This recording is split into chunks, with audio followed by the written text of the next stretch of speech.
When I first came to Oatman, I used to come to the hotel quite a bit, and they always had a hamburger called the Odie Burger, and I never could figure out what it was. And I got to talking to some of the people around here, and they told me that it was a resident ghost of the hotel.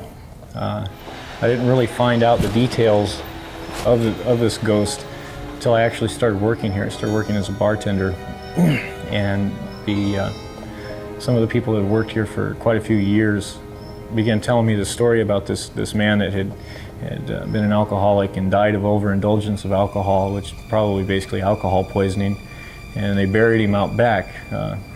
From what I understand, they dug a hole and just threw him in it and buried him.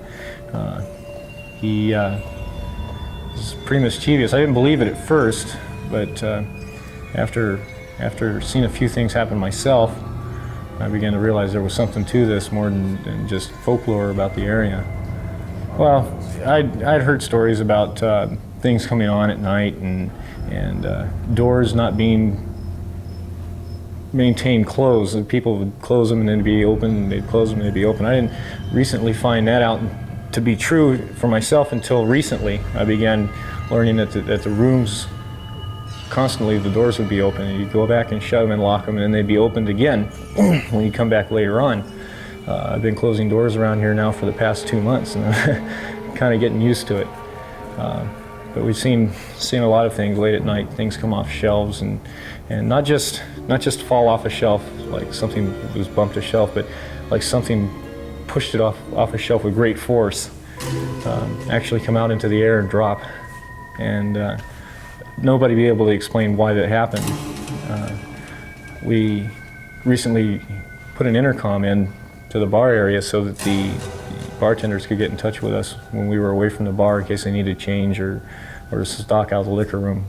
And here lately at night, when I listen to this intercom after we've closed down, you can hear quite a bit of activity in the bar, people walking around, things being set on the bar and bumped around. And at first it got to where I would go down and check all the time with a flashlight to see if anybody was in. We padlock all these doors. There's no way into this place once it's closed, unless you have a pair of bolt cutters or a hammer that you can make quite a bit of noise to get into. So we sit up late at night and listen to the movement in the bar. Odie is just sort of a pet name, I guess. I was once told the man's name that died here, but I can't recall what it was. Well, he doesn't specifically pick on one person. For some reason, I don't know if maybe he has a bad temper or if he's the type of person that pitched a fit, but he'll push things off the shelves.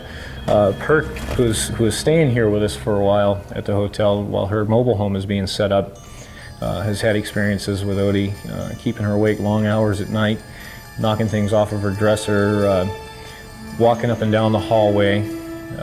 Perk even hears music late at night, and there's no music played in the building usually after 7, 8 o'clock at night.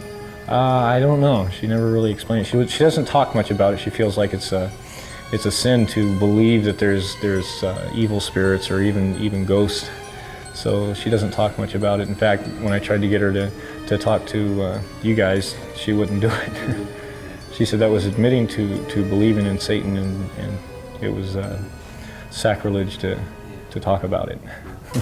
Well, we had a music promoter for some of these large country western bands, such as Roy Clark and Buck Owens and people like that stayed here one night. And he had his cowboy boots off and sitting by the bed, and in the middle of the night, Odie, I guess, or whoever he is, picked his boots up and threw them against the door. That seems to be a favorite of his. He seems to like to throw things against doors. I have no reason why, just that's what he does.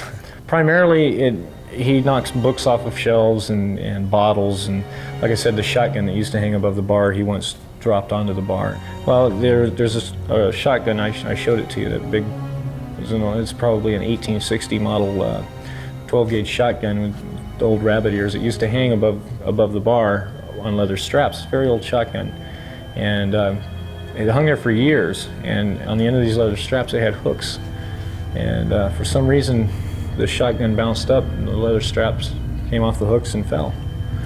And nobody knows why, it just did. But he stays pretty active.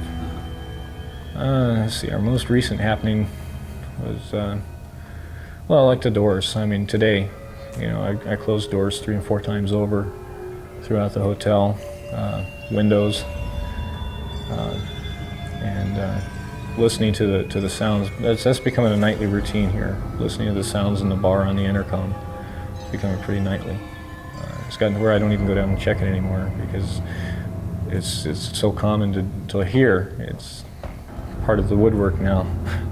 Well, I would, like I said, I would come down and check and look to see if someone had gotten into the bar, was breaking in, or if I had locked somebody in, which is kind of hard to do. But just in case, I'd come down and check. And when I would look through the windows with the flashlight, because the doors are French doors, it's got windows. You look through the windows with the flashlight, there's nobody in there. There's no movement, no nothing. Occasionally, if you unlock the door and look inside the bar, there's nothing moved. Everything's just as it was. But you still hear the noises. You hear faint voices over the intercom, and I'm sure you guys will get a treat tonight.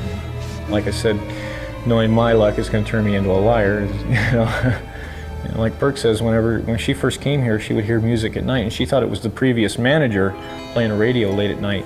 But she still hears this music even after we've gone to bed, and she knows that we don't play anything late at night. We close up and we go up and we go to bed, and she's still hearing this music. I don't know where it's coming from or what kind of music it is. She won't talk about it, but she really actually hears the music.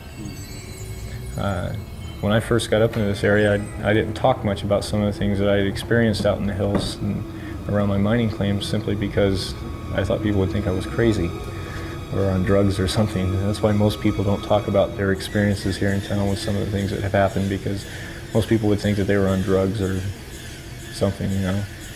Once you kind of break that barrier of fear of talking to somebody about it, you begin to find out that things are not quite what they seem around this whole town. In fact, around this whole area. This town to this day still has a lot of tragedies in it daily. And I think it was probably even more so back when this area was in its full bloom. These people, I'm sure, had murders and suicides and just deaths, natural causes and things like that. And it really wouldn't surprise me if the whole town's haunted, to be honest with you.